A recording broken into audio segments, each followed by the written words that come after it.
Okay, so we want to close up the darts now because now we have to start putting our things together. So what you should know about a dart is it always goes in the direction of the center front or the center back. So these darts are going to have to be folded in the direction of the center front.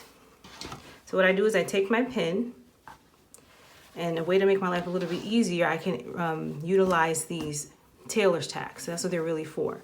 So first I go in and I fold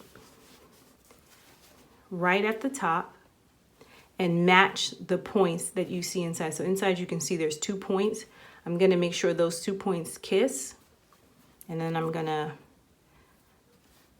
put in my pin, remember facing outward. Then I'm gonna do the same thing again, making sure those 2 points kiss. And then lastly, I'm gonna go in, and this is going to be the very top of the dart, because our darts start off, depending on which direction you wanna go, they start off very wide and they go to a point. The point is important because if you go and, for example, say, well, I don't feel comfortable going to the point of this, and then you go like out a little bit or you stay too far like this, it's no longer a dart because it loses that pointed area, and it actually really messes with the shape of the garment. Because remember, the purpose of a dart is to have a garment fold and form around the body. So if you just create these big block seams, then it's just a seam, it's not a dart. Darts have the pointedness at the top, and then it comes out narrower at the bottom. Once you have that, you can actually see that there's a faint line there. Slightly more experienced sewists, they can just go in, go to their sewing machine, run it on top of that line, and then they're done. If you are intermediate to beginner, I would even say definitely to beginner, you want to make sure you do everything by hand first and then go back and go on the sewing machine. It's a guide for you when you're going in there. It's so helpful to you. Over time, you practice enough, and then you'll start to see that you can start eliminating certain steps, not all, but certain steps you'll be able to eliminate because you don't need them. So what's a basting stitch? A basting stitch can be done by hand or on a sewing machine. If you're a beginner, you want to do it by hand. If you are intermediate, you want to go in, or advanced, you want to go in and you want to do it on the machine. On the machine, it's a 0.5. It's the 5 marker on the machine. So machines have different stitch lengths, and you're going to use the highest stitch length, and I do believe that is a 5. You can do your entire sewing up of your muslin with a basting stitch by hand, or which is quicker, you can do it by machine. If you're doing it by machine, you're going to use stitch length 5, because that's what I'm going to be showing you on the actual machine. But for the sake of just showing you what a basting stitch is, I'm going to do this by hand. And if you're an advanced sewer, I would say do the basting stitch by hand, especially for the darts. With that being said, you're going to go into that first point and you're going to put your thread in. I would say get a different color contrast. This is going to be bright red for me. Try to stick with bold colors, not so much pastels. It's easier to see.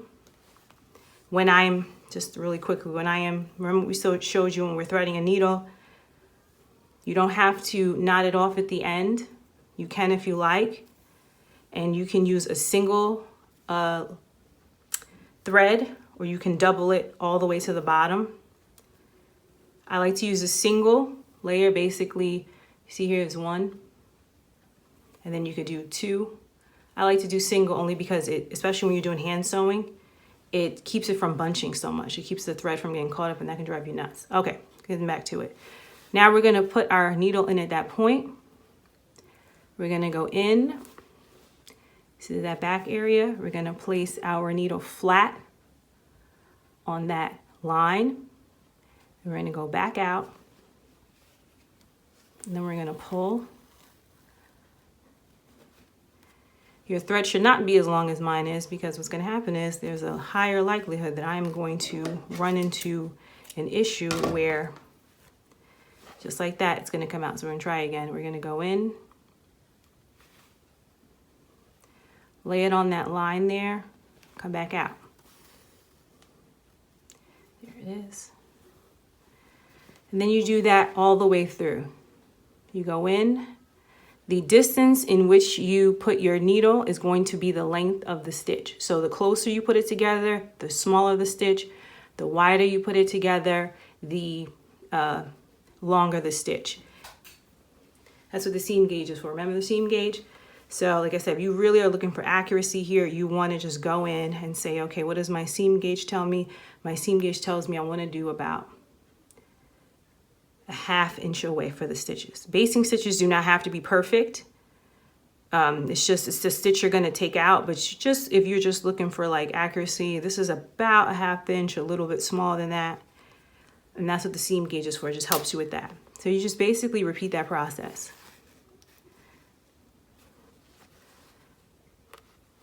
Out.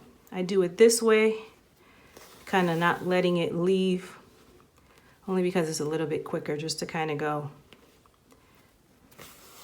And for the sake of recording, so you don't have to see my hand go all the way away from the camera so many times.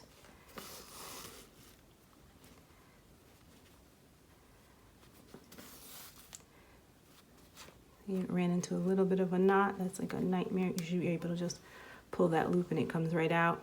You don't need to fasten anything just yet, because you're gonna have to you wanna make it easier so that when you're done with the stitch after you've run it through the machine, you can easily pull it out. If you fasten it at the ends before you run through the machine, then it just makes more work for yourself. So feel good about that. I take out my pins and then I open it up. There it is. I've got my first dart. It's closed. This is what it looks like on this side. And then you go in and you do it for each and every dart. So we've done all our darts in all our areas. And now the next step is to actually sew our darts closed. So as you can see here, I have the basting stitch. And I'm going to use the basting stitch as a guide in order to make my final machine stitch. So I'm going to put my machine at stitch length 5. Okay.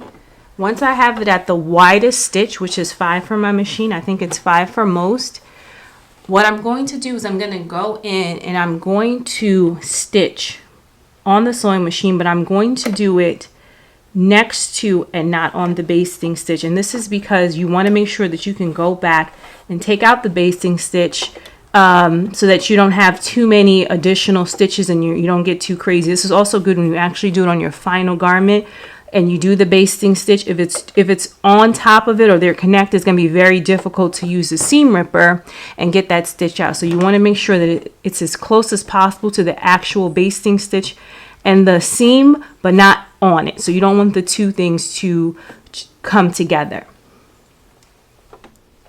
So just for the sake of the video, I'm going to put this on a slower mode because I just want you guys to see how I do my dart. So I'm going to get it as close to the basting stitch as possible.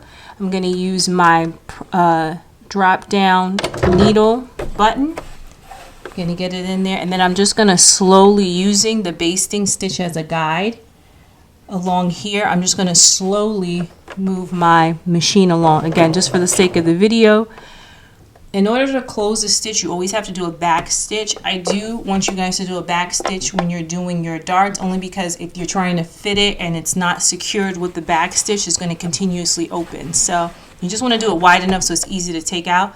So I do 2 steps forward and then I hit my back button if you have a computerized machine. If not, and you have a manual machine, you're going to have to take that wheel and just walk it back. But because I have the computerized, I just press the button and I have a stitch that walks back a little bit. Hold that button and it walks it back just a little bit, just so I know that that stitch is not going to come out. And then I just go ahead, like I said, I'm not going to stitch directly on the basting stitch because I want to be able to take that out. So you either can go in front of the basting stitch or behind it. But you want to get in there as close as possible.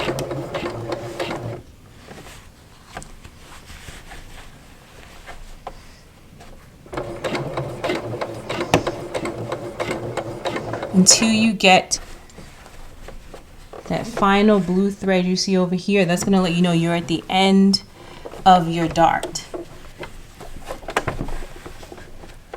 You can see it. And then you're going to do the same thing. You're going to hold on that back stitch, and then you're going to walk it back, and then let it go forward again, and that's just to secure it. So this is what it looks like when we do our dart and we have the basting stitch be just a little away. And that's going to be easier for us to go in and seam rip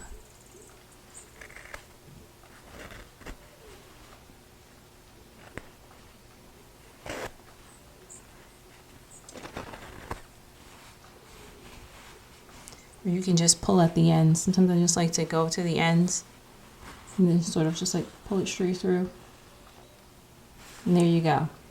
Now we have our dart stitch. And then at this point you can go in ahead and remove those tailor tacks. You don't need those anymore. You've matched the seams. And you're just going to have to redo them again when you go in and do the final, for your final project. Okay, so now this is what it looks like. We got all our darts taken care of. Just going to try to take out this last tailor's tack. So we got all our darts taken care of. This is the way it looks in the inside. And now we're just going to go about pressing down our darts. And you do the same thing with all of your pieces. So first we're always going to press towards the center front and towards the center back when we're doing our darts. So I just go in, take my iron, and you always want to press open all your seams or press down all your seams. I'm not going to press these open just yet because again, this is only the muslin. I am going to have to go back and open up these darts so that I can re-put this back. I can put this on the main fabric and use this as a pattern for the main fabric.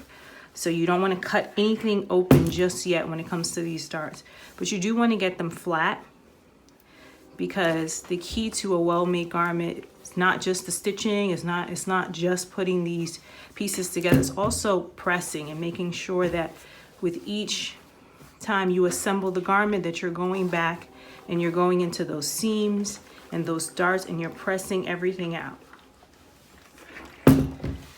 So I've gotten those nice and pressed down. And you can already see the way that is sort of puckering up just like that for the bust area.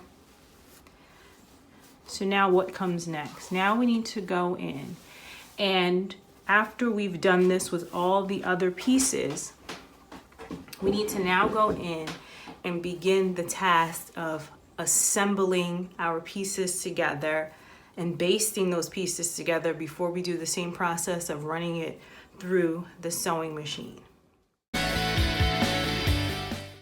Thanks for watching. Be sure to like and subscribe. Videos are uploaded weekly covering dressmaking, fashion, lectures, and more.